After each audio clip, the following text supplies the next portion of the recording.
আমার তরিকতপন্থী ভাইদের কাছে ক্ষমা প্রার্থী। আমি কোনো মাজারপন্থী তরিকতপন্থী লোক নই।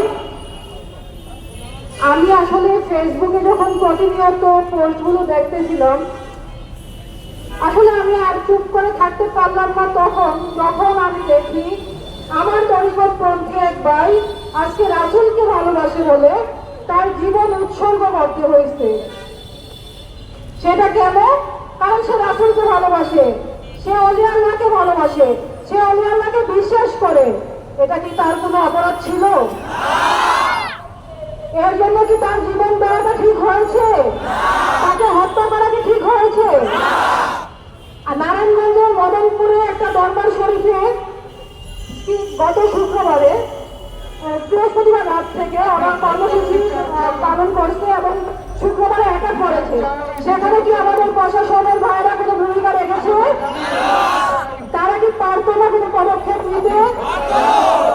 যে আল্লাহ আমাদের এই দেশকে স্বাধীন করার জন্য আমাদের পাশে কারো পা মিলিয়ে কারো কাঁধ মিলিয়ে দেশকে রক্ষা করেছে, সে আর্মি ভাইরা আজকে নীরব কেন?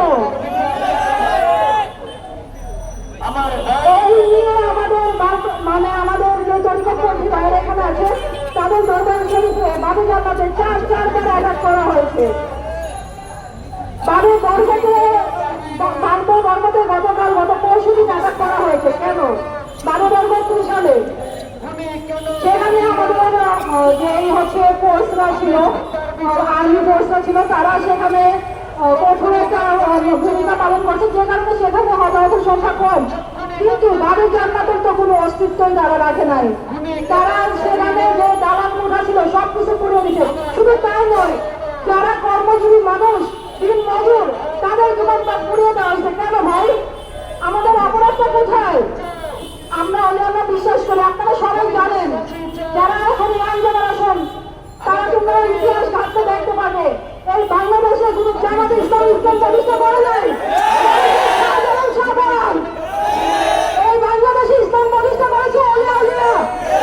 বাংলাদেশ ওলি আল্লাহর দেশ। ওলি আল্লাহদের বিরুদ্ধে যদি আর একটা রক্তক্ষরণ হয়, আমি কঠিনভাবে হুঁশিয়ার দিতে চাই, আপনারা প্রস্তুত থাকেন। তাওহীদ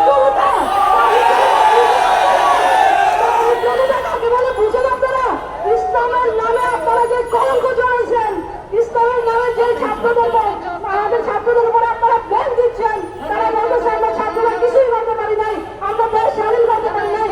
স্বাধীন দেশে আমরা আজ কেন পরাধীন? আমরা কেন রাসূলের জন্মদিন পালন করতে পারছি না?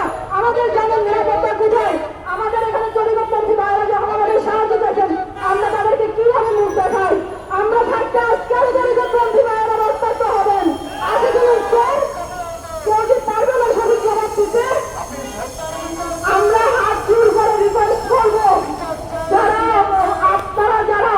আন্দোলন করছেন, যারা বিভিন্ন বাজার বিভিন্ন রোজায় অ্যাটাক করছেন, তারা এখন সাবধান হয়ে যান।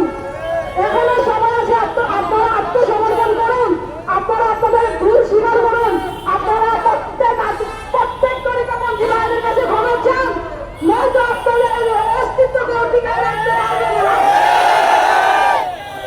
আমি সর্বশেষে একটা কথাই বলবো, আমার কাছে ইনফরমেশন আছে, আগামী শুক্রবার পর্যন্ত দরবার শরীফে যারা এখানে অবস্থান করছেন তারা খুবই হুমকির মুখে আছেন।